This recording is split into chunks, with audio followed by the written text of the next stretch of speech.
नमस्कार, बहुत स्वागत है आप सभी का। आप देख रहे हैं भारत 24। आपके साथ मैं हूं प्रिया सिन्हा। इस्लामिक देशों के संगठन ओआईसी ने एक बार फिर से जम्मू कश्मीर का राग छेड़ दिया।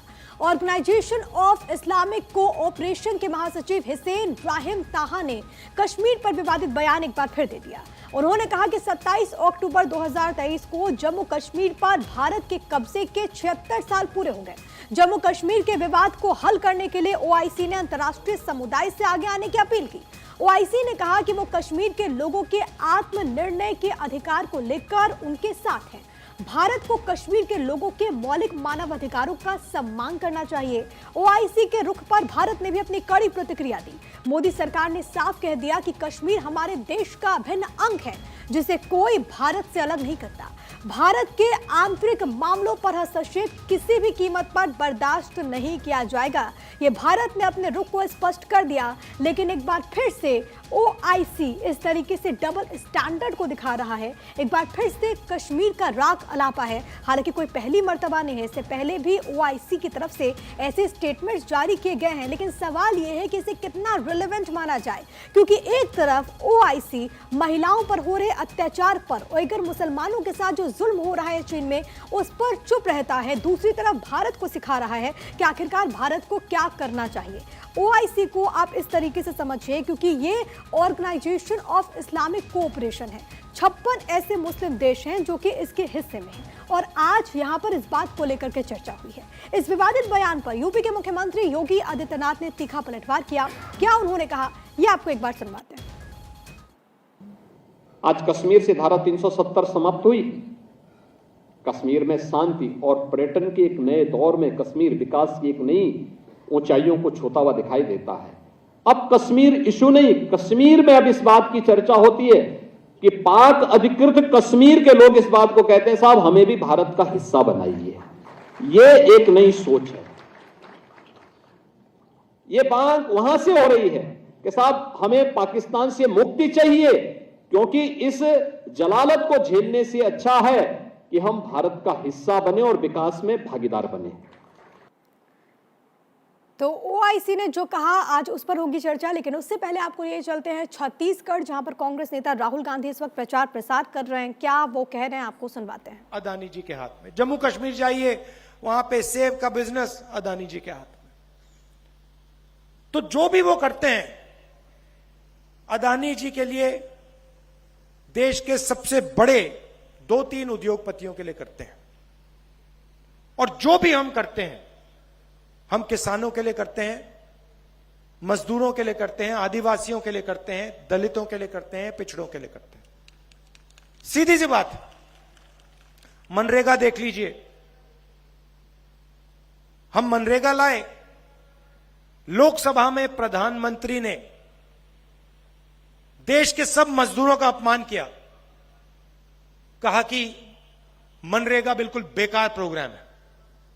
भोजन का अधिकार हम लाए, कर्जा माफी हमने की। क्यों? क्योंकि हम जानते हैं कि जब तक हम गरीबों की मदद नहीं करेंगे, कमजोर लोगों की मदद नहीं करेंगे, तब तक ये देश खड़ा नहीं हो सकता, ये देश प्रगति नहीं कर सकता है। अब देखिए, छत्तीसगढ़ में हमने वायदा किया था 2500 रुपए प्रति क्विंटल। सही बात है? सही बात है ना? आज क्या रेट है? आज 2500 है क्या? कितना ज्यादा? कितना है? 2640। और यहां सारे लोग जानते हैं कि आज 2640 है।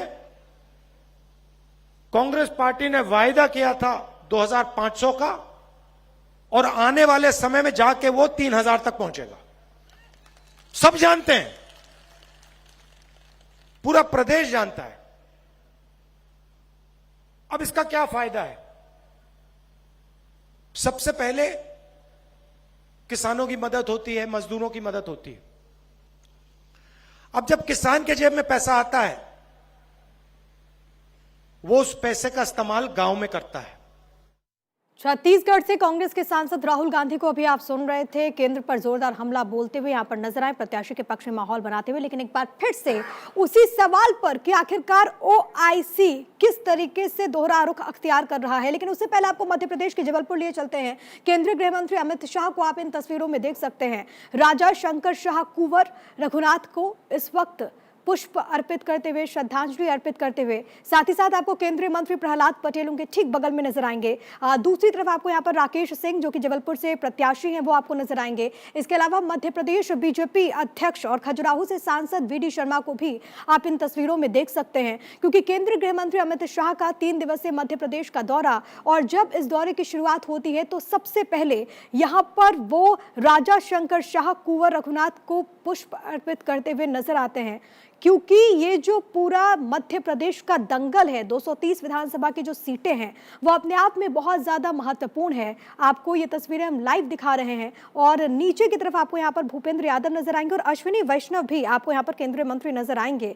तो ये पूरा दौरा जो है वो बहुत खास है और केंद्रीय गृह मंत्री अमित शाह इस दौरान अलग अलग जगहों पर जाएंगे। भोपाल जाने वाले हैं, ग्वालियर संभाग में भी उनका दौरा है। लेकिन इस वक्त जो तस्वीरें आप देख पा रहे थे वो मध्य प्रदेश के जबलपुर की तस्वीर है, जहाँ पर केंद्रीय गृह मंत्री अमित शाह पहुंचे, क्योंकि चुनाव का मौका है। 17 तारीख को यहां पर होने वाली है वोटिंग, 3 दिसंबर को आएंगे नतीजे।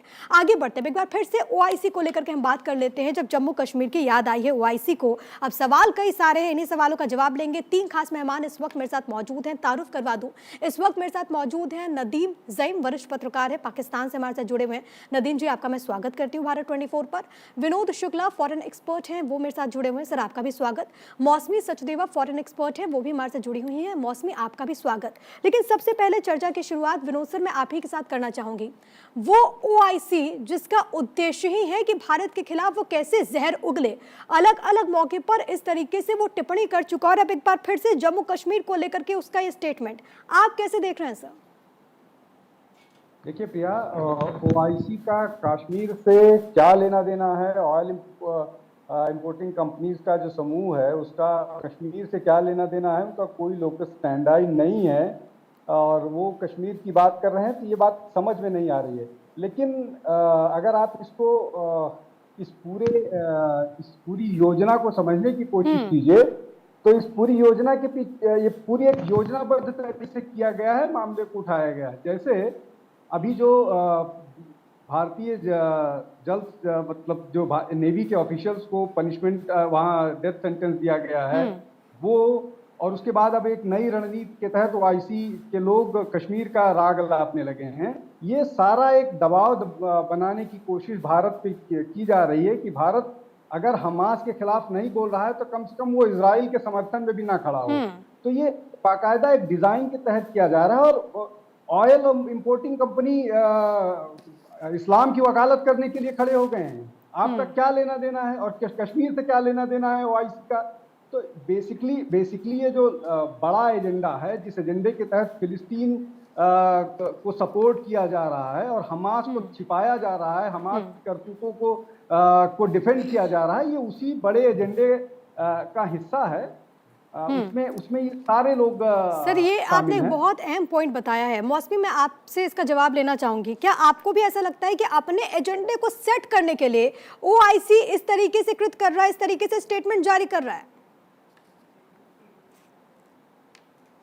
आज अगर पाकिस्तान की यूथ भी ये सुन रहे हैं, मैं तो हैशटैग पाकिस्तान यूज करने वाली थी कि आज सुन ले।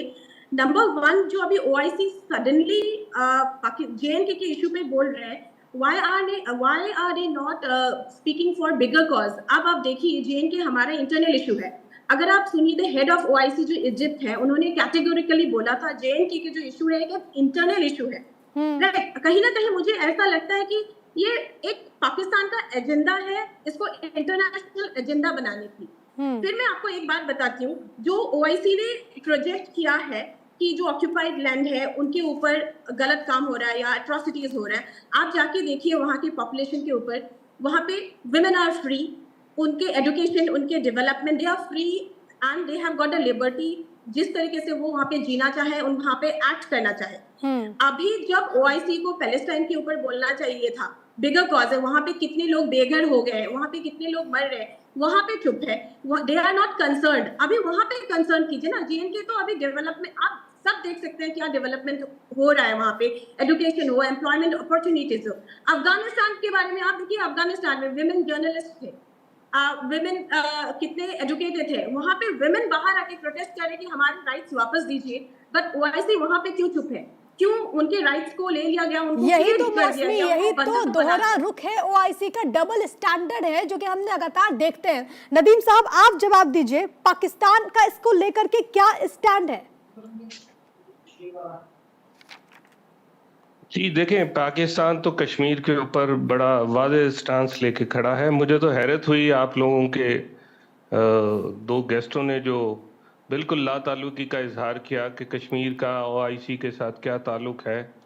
देखें, जो यूनाइटेड नेशन की करारदादें हैं, लेकिन नदीम साहब, आप तब क्यों नहीं बोलते हैं जब चीन में अगर मुसलमानों के साथ क्या होता है, कुरान की जब बेअदबी होती है, तब क्यों नहीं कहते हैं कुछ? जब महिलाओं को निर्वस्त्र कर दिया जाता है, उनके कपड़े फाड़ दिए जाते हैं, तब क्यों नहीं कुछ कहता ओआईसी? मैं वो भी बात करता हूँ।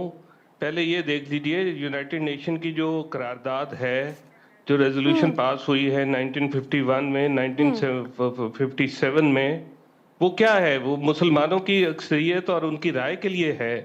मुसलमानों का ताल्लुक क्यों नहीं बनता? ओआईसी का कैसे ताल्लुक नहीं बनता जब पूरी दुनिया में लाखों के तादाद में फौज जो है कश्मीर में खड़ी है और वो वहां पे मासूमों को हक राय दही उनका दबाया जा रहा है इंडियन आर्मी के अंडर। पता नहीं सर, आप लोग कैसी तस्वीर देखते हैं, आप लोग कैसी तस्वीर देखते हैं, वो मेरे समझ से परे है। आपको ये नजर नहीं आता कि वहां जम्मू कश्मीर के जो लोग हैं वो कितने खुश हैं, डल झील पर कितने लोग पहुंच रहे हैं, G20 का आयोजन होता है, लोगों की आर्थिकी कितनी बेहतर होती है, वो आप नहीं देखते। लेकिन आपको, आपका कहना है कि वहां पर मासूम किस तरीके से परेशान हो रहे हैं। मैं लौट रही हूँ सर, मैं जवाब दूंगी। एक मिनट नदीम साहब, रुकिए रुकिए रुकिए रुकिए, आपके सामने ना सर पिक्चर क्लियर नहीं है, मैं पिक्चर क्लियर करूंगी और वो तस्वीरें भी आपको दिखाऊंगी कि वहां पर जश्न का कैसा माहौल है। आपके पीओके वाले कह रहे हैं कि हमें भी भारत में शामिल हो रहा है, लेकिन भारत सरकार का इस पर स्टैंड क्या है, वो अपने दर्शकों को हम बता देते हैं कि केंद्रीय मंत्री अमित शाह ने संसद के भीतर इसको लेकर के क्या कहा था। जब मैं जम्मू और कश्मीर बोलता हूं तो पीओके इसके अंदर ही आता है। एक सेकंड भाई, सुनिए तो आप मुझे बोलने नहीं देंगे। आप मैं स्पष्ट करता हूं, माननीय मंत्री जी प्लीज। मैं जब जम्मू एंड कश्मीर बोलता हूं, माननीय सदस्य, इसलिए एग्रेसिव हूं कि जम्मू एंड कश्मीर के पीओके को आप भारत का हिस्सा नहीं मानते हो क्या? एग्रेसिव ना हो, जान दे देंगे इसके लिए। क्या बात कर रहे हो आप? एग्रेसिव होने की क्या बात कर रहे हो? जान दे देंगे इसके लिए। केंद्रीय गृह मंत्री अमित शाह को अभी आपने सुना, सीधे और साफ लहजों में उन्होंने कहा कि जब मैं जम्मू कश्मीर कहता हूं तो मैं पीओके भी कहता हूं, अक्साई चीन भी कहता हूं। तीन खास मेहमान हमारे साथ लगातार बने हुए हैं। नदीम जी, अपनी बात आप पूरी कीजिए।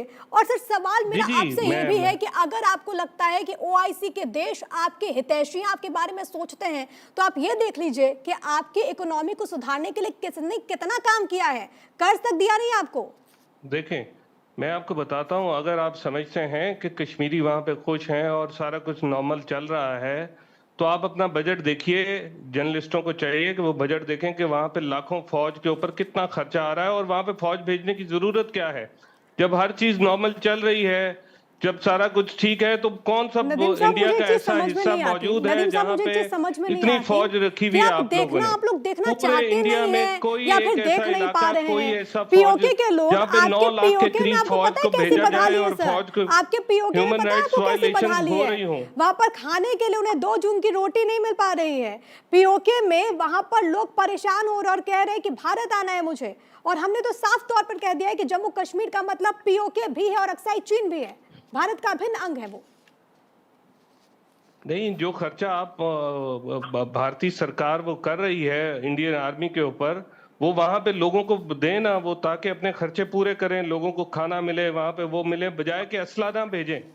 असला भेज के लोगों की उमंगों को, उनकी सारी ख्वाहिशात को दबा के, सीज करके, ब्लैकआउट करके, इंटरनेट बंद करके जो 370 खत्म किया गया वो सारी दुनिया के सामने है। ये ज्ञान 3 से 4 सर, ये ज्ञान ना उस 4 मुल्क महीने की तक हर जुबान चीज से वहां पे बंद शोभा रखी नहीं गई। देता सर। ये बातें वो मुल्क तो ना ही हमें सिखाए, वो मुल्क तो ना ही बताए जिसकी आवाम इस वक्त कितनी परेशान है। आप पाकिस्तान की बात कीजिए ना, अपने मुल्क की बात कीजिए, वहां के लोग कितने परेशान है, हाथों में कटोरा लेकर के लाइन में खड़े रहते हैं, फिर भी 2 जून की रोटी नहीं मिलती। सेना और सरकार पर आरोप लगाते हैं और आप हमारी चिंता कर रहे हैं। अपने अंदर तो झांक के देखिए ना कि आपके देश में क्या चल रहा है, आपके मुल्क पे क्या चल रहा है। मैं लौट रही हूँ, मौसमी आप कुछ कहना चाहेंगे? हाँ जी, मतलब मैं सिर्फ अपने देश के लिए नहीं, मैं पाकिस्तान के यूथ को भी एक सवाल पूछना चाहती हूँ। आज वो भी कितना परेशान है क्योंकि वहाँ पे डेवलपमेंट, एम्प्लॉयमेंट अपॉर्चुनिटीज कुछ नहीं है। फॉर एग्जाम्पल, हमने मान लिया हमने जो ऑक्यूपाइड लैंड है हमारा ही है, लेकिन हमने कहा चलिए आपके पास भेज देते हैं। क्या कहीं ना कहीं हम यूथ और जनरेशन जो वहां पे रह रहे हैं उनके साथ नाइंसाफी नहीं करेंगे? हम उनको वही उस जगह पे धकेल देंगे जहां पे उनके लिए कोई डेवलपमेंट नहीं है, एजुकेशन नहीं है। कल को वो मजबूर हो जाएंगे टू पिक वेपन्स और हम ही लोग उनको कल हम टेररिस्ट बोलेंगे। तो कहीं ना कहीं हम ऐसे जगह पे उनको धकेल दिए जहां पे कोई अपॉर्चुनिटीज नहीं है, डेवलपमेंट नहीं है, एजुकेशन डेवलपमेंट नहीं है, तो फिर कहीं ना कहीं हम गलत करेंगे। ये पाकिस्तान के यूथ भी मानेंगे ये बात, जब उनके खुद को अपॉर्चुनिटीज नहीं मिल रहा है और लोगों को बुला के एक पूरा एक लोकेशन के लोगों को बुला के वहां के लोगों के साथ नाइंसाफी होगा। अपने लोगों के बारे में सोचिए, उनके डेवलपमेंट के बारे में सोचिए। आप जहां पे डेवलपमेंट हो रहा है उनको छेड़ के कोई फायदा नहीं है। एंड जब आपने इंडियन आर्मी के बारे में बोला है, इंडियन आर्मी अगर ये लॉजिक ले ली जाए आपकी, अगर ये लॉजिक ले ली जाए तो दुनिया में बहुत सारे ऐसे मुल्क हैं जो पसमानदा हैं, तो भारत को चाहिए कि वहां जाके कब्जा कर ले और उन लोगों को अच्छा खाना खिलाना शुरू कर दे, वहां पे फौज भेजे और फौज भेज के भारत ठेका उठा ले इस चीज का, कन्याकुमारी तक अभिन्न भारत है, पीओके भी भारत का हिस्सा है। अपनी बात करते हैं, हमें आपकी तरह अपने इंटरनल मैटर्स में किसी और के दखल की जरूरत नहीं है। भारत सक्षम है, अपने फैसले वो स्वयं ले सकते हैं, इसलिए हमने सीधे तौर पर कह दिया। इंटरनल मैटर कैसे हो गया? कश्मीर भारत का हिस्सा है सर, नदीम सर, कश्मीर भारत का हिस्सा है और इस सत्य को कोई नहीं बदल सकता। भारत का हिस्सा है तो 9 लाख विनोद जी को मैं विनोद जी को इसमें शामिल करना चाहूंगी। विनोद जी, ब्लैकआउट करना पड़ा। देखिए नदीम साहब बात कर रहे थे कि वहां पर फौजियों को इतना रखने की और इतना असलहा देने की क्या जरूरत है। भाई, जब आप अपने आतंकवादी वहां भेजिएगा तो हमको उन आतंकवादियों को न्यूट्रलाइज करना पड़ेगा ना, उनको बताना पड़ेगा कि हमारी टेरिटरी यहाँ आइएगा तो हम आपके साथ ऐसा करेंगे। और ये आप 1948 से कर रहे हैं, आप हमको सिखा रहे हैं यूएन रेजोल्यूशन की बात। आपने यूएन रेजोल्यूशन 1 माना, आप यूएन रेजोल्यूशन पर चले, आपने 48 में हमारे साथ विश्वासघात किया। आप पिछले 3 दशक से वहां पर आतंकवादी भेज रहे हैं और आप हमको यूएन रेजोल्यूशन सिखा रहे हैं।